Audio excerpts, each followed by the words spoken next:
ବୁଢା ଚାରି ଯୁଗରେ କଣ କରିଛନ୍ତି, ଟୋକା ଚାରି ଯୁଗରେ କଣ କରିଛନ୍ତି, ଆ ଭିତରେ ଟିକେ ହେବ। ଶୁଣନ୍ତୁ ସୁଜ୍ଞାନୀ ଜନ ମନ ହେ, ଶୁଣନ୍ତୁ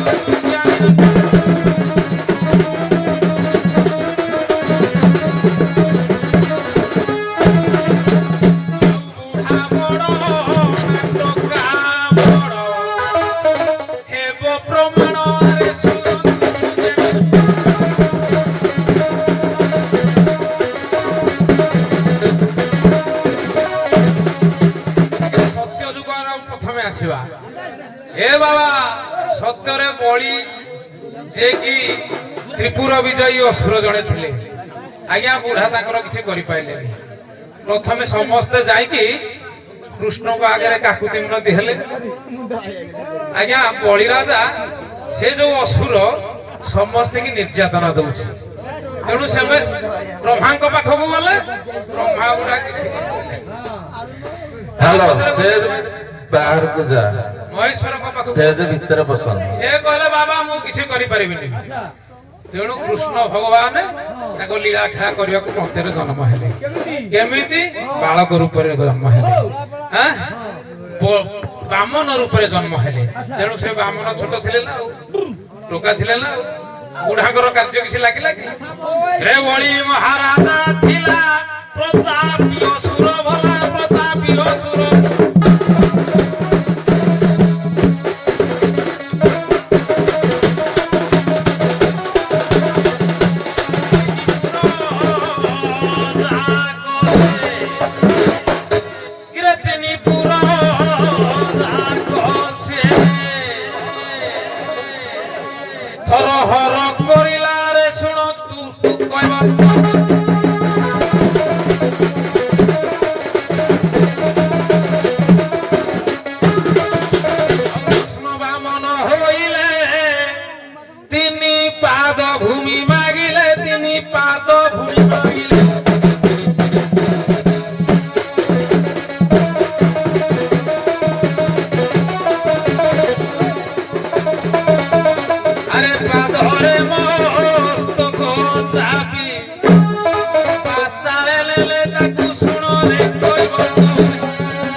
रूप प्रवर है सुन तु विज्ञान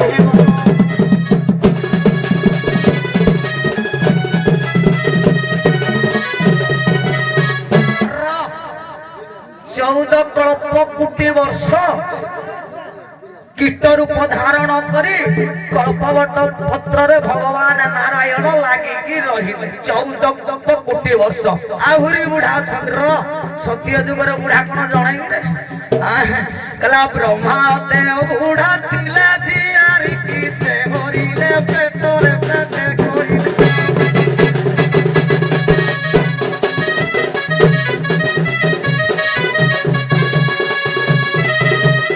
सुप्रामोरी कृष्ण कन्या सुप्रामोरी कृष्ण कन्या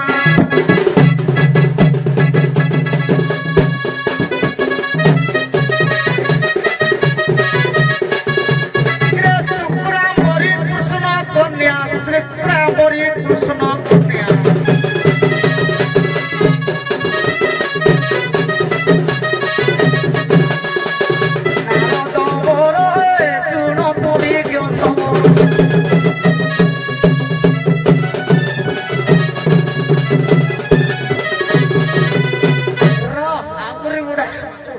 মনু রাজা বুড়া দিলা স্বর্ণ নৌকা ভাইবে স্বর্ণ নৌকা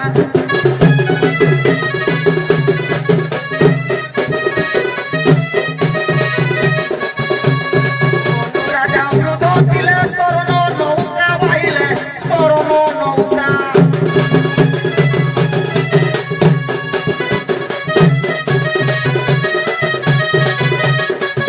ଆଉ ପ୍ରଳୟରେ ତା ବସକୁ কলে উধার শুণতু বিজ্ঞ প্রবীণ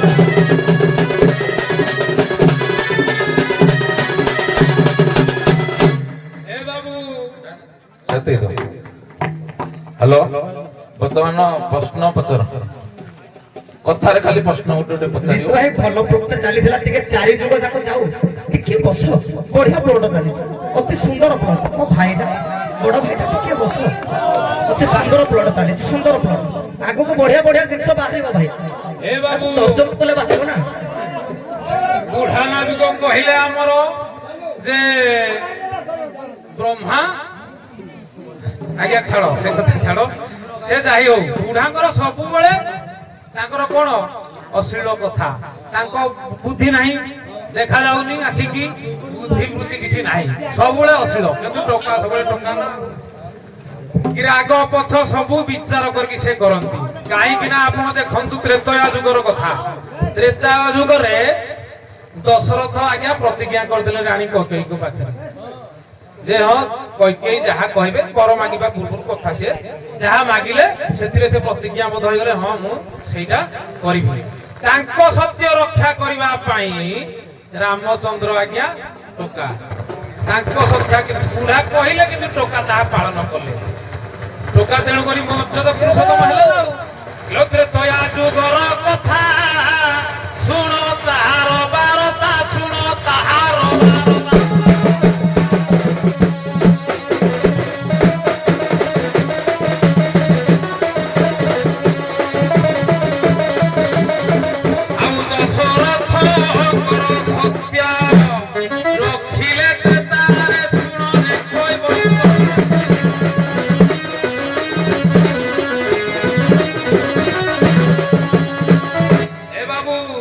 ଆହୁରି ମଧ୍ୟ କୃଷ୍ଣ 10 ଅବତାର ନେଇଥିଲେ 10 ଅବତାର ଆଉ କେହି ନେଇ ପାଇଲେ କି କୃଷ୍ଣ ନେଲେ ନା ରଘୁନାଥ ଅବତାର କଥା କୁହ କୃଷ୍ଣଙ୍କର 10 ଅବତାର ଆଉ ଗୋଟେ ପରେ ଅଛି ତେଣୁ କରି ଭଗବାନ ଶ୍ରୀକୃଷ୍ଣ ସେ ଅବତାର ନେଲେ ମଧ୍ୟ ରାମ ଅବତାରରେ ଭଗବାନ ଶ୍ରୀକୃଷ୍ଣ ଆଜ୍ଞା ବୁଢା ହେଲେ ବୁଢା ବାପା କିଏ ଦଶରଥ ତାଙ୍କର ସତ୍ୟ ରକ୍ଷା କରିକି ବନକୁ ସେ 14 ବର୍ଷ ପାଇଁ ମନୋଗମନ କଲେ 14 ବର୍ଷର କଥା ବନରେ କଲେ ବ୍ୟବସ୍ଥା ବନେ କାଟିଲେ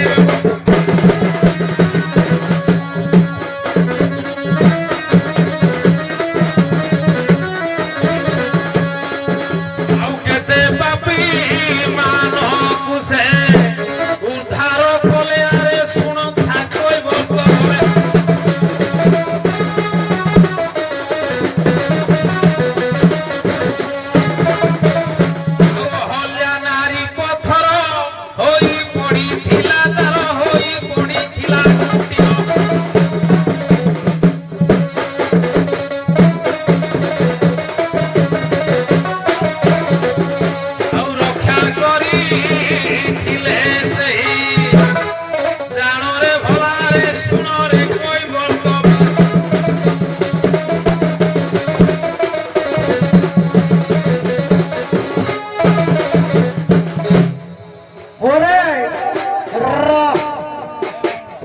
ରଘୁନାଥ ଅବତାର କଥା ରାମ ଲକ୍ଷ୍ମଣ ଗୁରୁ ବିଶ୍ୱାମିତ୍ର ଯେତେବେଳେ ସୀତା ସ୍ୱୟଂବର କରିବାକୁ ଯାଇଥିଲେ ତାଙ୍କ ଭିତରେ ବୁଢା କିଏ ଥିଲା ପୁଅ ଜାଣିଛୁ ପଶୁରାମ ତାଙ୍କ ଭିତରେ ବୁଢା ହେଲେ ଆଜ୍ଞା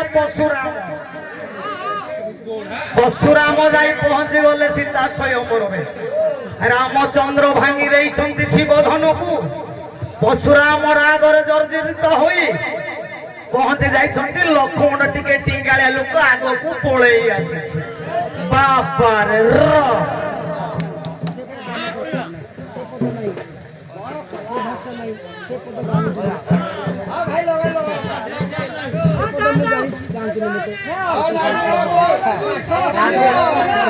ପାଠଟାକୁ ଫେରେ ପାଠ ନା, এটা পাঠ জিনিস সারে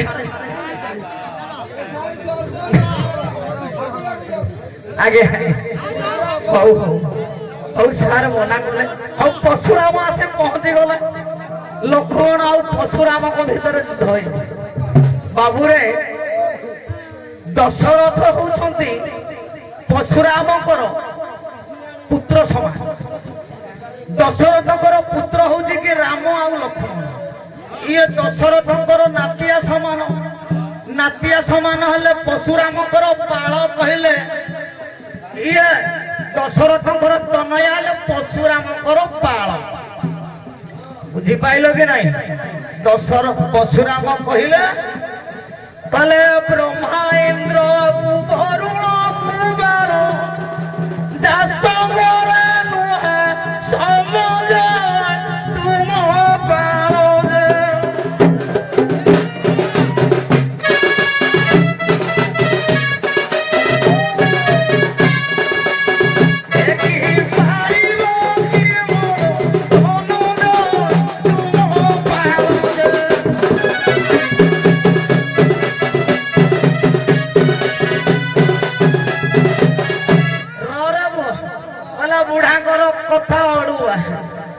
ରାମଚନ୍ଦ୍ର କହିଲେ ଭରତକୁ ଯଦି ଉତ୍ତମ ରାଜା ହେବାକୁ ପଡିଥାଏ ଆଗ ଉତ୍ତମ ଗୋଟେ ଋଷି ହେବାକୁ ପଡିଥାଏ। ଯେବେ ହଇବ ବ୍ରହ୍ମଚାରୀ ହରିବ 5-7 ନାରୀ ତା ପଛରେ ଯାଇ ରାଜା ହେବ। ସିଆଡକୁ ଆଉ ଯିବାନି। ଖରାପ ଭାବିବେ ପ୍ରତିଭା ଭାଇ କହିବେ ମୋ ମୈତ୍ର ମତେ କଣ ବାଳ କହିଲେଣି? ନାଇଁ ଭାଇ ଟିକେ ମଧୁସୂଦନ ଆଡେ ଯିବ। ଛବି ଓ ମଧୁ ବର୍ଣ୍ଣ ବୁଧ କଳେ ଉଠ ଉଠ ବାଳକା ନକର ମଠ ରାତି ପାହିଲାଣି ରାବଇକା ଉଠ ଉଠ ବାଳକେ କରି ମଠ।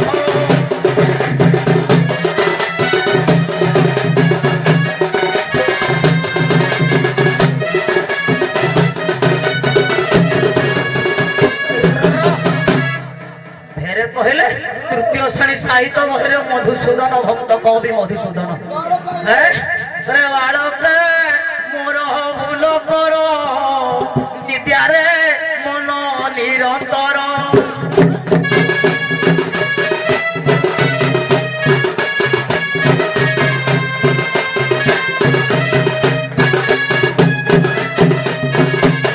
ବିଦ୍ୟା ତৈ ମହାଧନ ବାଳକେ କର ଉପାର୍ଜନ।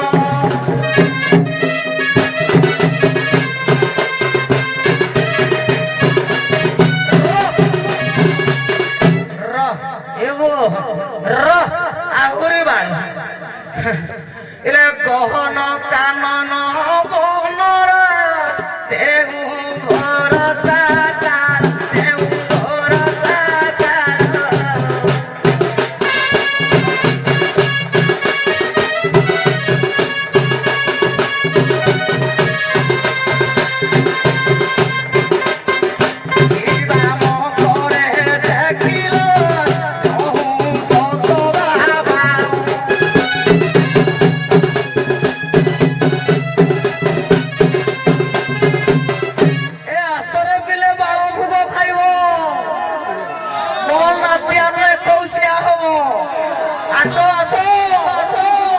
କିଏ ଖାଇବ କିଏ ଖାଇବ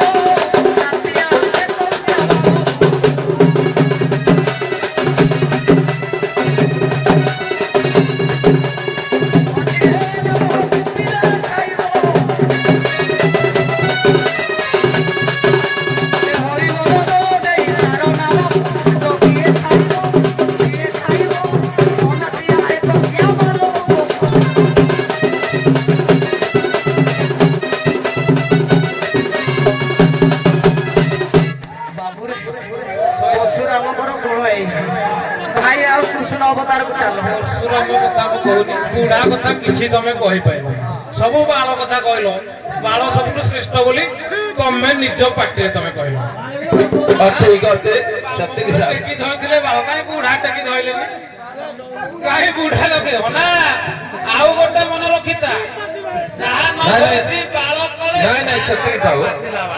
ବୁଝିପାରିଲୁ ହ୍ୟାଲୋ ସେତିକି ଥାଉ।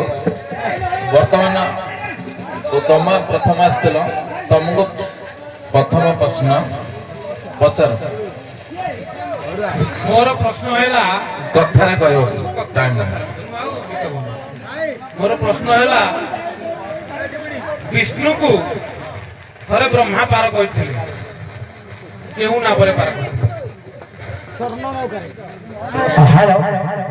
ସ୍ୱପ୍ନକରେ ପ୍ରଳୟ ଘରେ ବ୍ରହ୍ମା ପାର କରିଥିଲେ ବିଷ୍ଣୁ। ମୋର ପ୍ରଶ୍ନ ଜଣେ ବେଶ୍ୟା ଜର୍ଦା ବେଶ୍ୟା 12 ବର୍ଷର କନ୍ୟାକୁ ଜଣେ ନାବାଳିକାରୁ ଛାବାଳିକା ହିଁ ନାହିଁ ତାକୁ ବେଶ୍ୟା ବୋଲି କେମିତି କୁହାଗଲା? ଜଣେ 12 ବର୍ଷର କନ୍ୟା ନାବାଳିକାରୁ ଛାବାଳିକା ହିଁ ନାହିଁ ତାକୁ ବେଶ୍ୟା ବୋଲି କେମିତି କୁହାଗଲା? ଆଜ୍ଞା ଯେହେତୁ ବେଶ୍ୟା କୁଳରେ ସେ ଜନ୍ମ ହୋଇଛି ଏବଂ ତାଙ୍କର ବୃତ୍ତିଟା ରହିଥିଲା ବେଶ୍ୟାରେ ମନ ଆଜ୍ଞା ବେଶ୍ୟା କେମିତି ବେଶୀ ଆସକ୍ତ ହେବାକୁ ଭଗବାନଙ୍କ ଦ୍ୱାରା ବେଶୀ ଆସକ୍ତି ହେବେ ଥିବାରୁ ତାଙ୍କୁ ବେଶ୍ୟାସକ୍ତ କୁହାଗଲା ତା ମାନେ ନୁହେଁ ଯେ ସେ ବେଶ୍ୟା ଛୁଆଟି ଦିନେ ସେ ଭଗବାନଙ୍କୁ ଡାକିଲେ ବେଶୀ ଆସକ୍ତ ହେବାରୁ ଈଶ୍ୱରଙ୍କ ପ୍ରତି ତାଙ୍କୁ ହିଁ ବିଶ୍ୱାସ ଠିକ ଅଛି ଦୁଇଟା ତା ଭିତରେ ପ୍ରଶ୍ନ ରାଧା ଯେତେକ ଅଷ୍ଟ ଅଳଙ୍କାର ପିନ୍ଧିଛନ୍ତି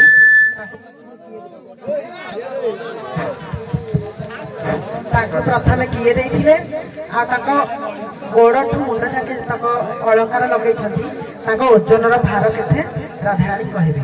ପ୍ରଥମେ ସର୍ବପ୍ରଥମେ କିଏ ଅଳଙ୍କାରଟା ଦେଇଥିଲେ ତାଙ୍କୁ? ଆଜ୍ଞା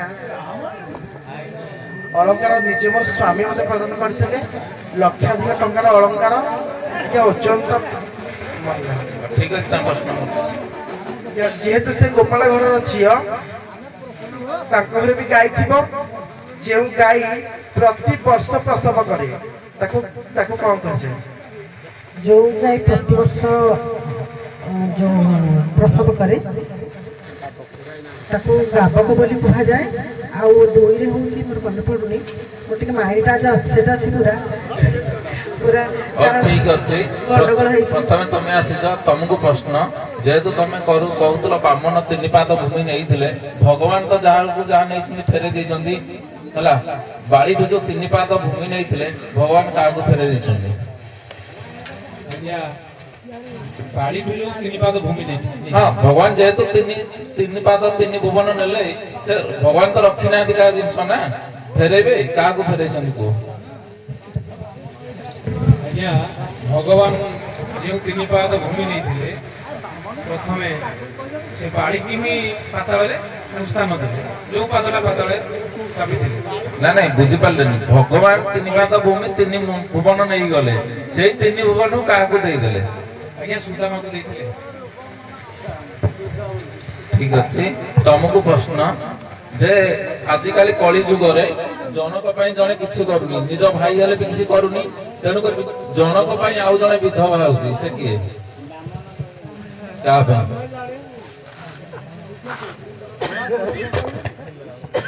ମାଦେଇ ପାଇଁ କୁର୍ତ୍ତୀ ବିଧବା ମାଦେଇ ପାଇଁ କୁର୍ତ୍ତୀ ବିଧବା ଯଦି ମାଦ୍ରୀଙ୍କ ପ୍ରେମରେ ପଣ୍ଡୁ ରାଜା ରସିତ ନ ହେଇଥାନ୍ତେ ତାହେଲେ ସେ କୁର୍ତ୍ତୀ ବିଧବା ହେଇନଥାନ୍ତେ ମାଦେଇ ପାଇଁ କୁର୍ତ୍ତୀ ବିଧବା ସେ ତ ବାହା ହେଇଥିଲେ ନା ବାହା ହେଇଥିଲେ ପଣ୍ଡୁ ମଲେ ସେ ବିଧବା ହେବେ ନାଇଁ ବାହା ହେଇଥିଲେ ଯେହେତୁ ତାଙ୍କ ସ୍ତ୍ରୀ ମାନେ ସେ ତାଙ୍କ ସ୍ତ୍ରୀ ନୁହେଁ ମାନେ ଗାଁର ଧର ଆଉ ଜଣେ 2 ଜଣ ସୌତୁଣୀ 2 ଜଣ ଅଭିଶାପ ପାଇଛନ୍ତି ସ୍ୱାମୀ ପଣ୍ଡୁରାଜା ଅଗ୍ନିକା ଋଷିଙ୍କ ଠାରୁ ଯେ ତମେ ଶୃଙ୍ଗାର କଲେ ତମ ଛାତି ଫାଟିଯିବ। ସିଏ ପ୍ରେମର ସହିତ ମର୍ଜିତ ହେଇକିରି କିଏ ମାଦ୍ରୀ ପଣ୍ଡୁକୁ ଆକର୍ଷିତ କରିଛି ଏ ଆକର୍ଷିତ କରିବା ସକାଶେ ପଣ୍ଡୁ ତାଙ୍କ ସହିତ ଜବରଦସ୍ତି ମିଳାମିଶା କରିଛନ୍ତି ମିଳାମିଶା କରିବାରୁ ତାଙ୍କର ଦେହ ତ୍ୟାଗ ହେଇଛି କି ଛାତି ଫାଟି ଯାଇଛି କି ମୁଣ୍ଡ ଫାଟି ଯାଇଛି ସେ ମରିଯାଇଛି ଶୁଣ ସେଟା ତ ସେ 2 ଜଣ ତ୍ୟାଗ କରିଦେଲେ ତା ପାଇଁ ମାଦ୍ରୀ ପାଇଁ କୁନ୍ତି ତ୍ୟାଗ କରିଦେଲେ ଦରକାର ହେଇଥିଲେ କୁନ୍ତି ବି ଅଧା ସମୟରେ ଯାଇ ରକ୍ଷା କରିପାରିଥାନ୍ତେ। ଆମ ସାମାଜିକ ହିସାବରେ ଯେମିତି ଦି ଜଣ ଦି ସଉତୁଣୀ ଗୋଟେ ସ୍ୱାମୀକି ବସାଇ ଦଉନାହାନ୍ତି ଛୁଆଇ ଦଉନାହାନ୍ତି କୁନ୍ତି ଚାହିଁଥିଲେ ବି ସେମିତି କରିଦେଇ ପାରିଥାନ୍ତେ। ସେ ମାଦ୍ରୀଙ୍କର ଇଚ୍ଛା ସକାଶେ ମୁଁ ପଛେ ବିଧବା ହେଇଯିବି ମୋ ଜୀବନ ପଛେ ନଷ୍ଟ ପଡିଥାଉ ଜଗତ ଉଦ୍ଧାର ହଉ। ଠିକ ଅଛି ଜଗନ୍ନାଥଙ୍କ ପାଇଁ ବିମଳା ବିଧବା ହଉଛନ୍ତି ଲକ୍ଷ୍ମୀ କେବେ ବିଧବା ହୁଅନ୍ତି ନାହିଁ। ହଁ ଜଗନ୍ନାଥ ହେଇଯାଉ ଆମର 90 କଳବର ହଉଛନ୍ତି ବିମଳା ବିଧବା ହୁଅନ୍ତି ଲକ୍ଷ୍ମୀ ବିଧବା ହୁଅନ୍ତି ନାହିଁ। ଏପଟ ନାବିକ ଏପଟକୁ ଆସନ୍ତୁ ଏପଟ ନାବିକ ଏପଟକୁ ଯାଆନ୍ତୁ। ଆପଣ ପ୍ରଥମେ ଆସିଥିଲେ ଆପଣ କୁହୁଡି ଯାଇକି ନେବେ ଶେଷରେ ମିଳନ କରିବେ ସିଏ।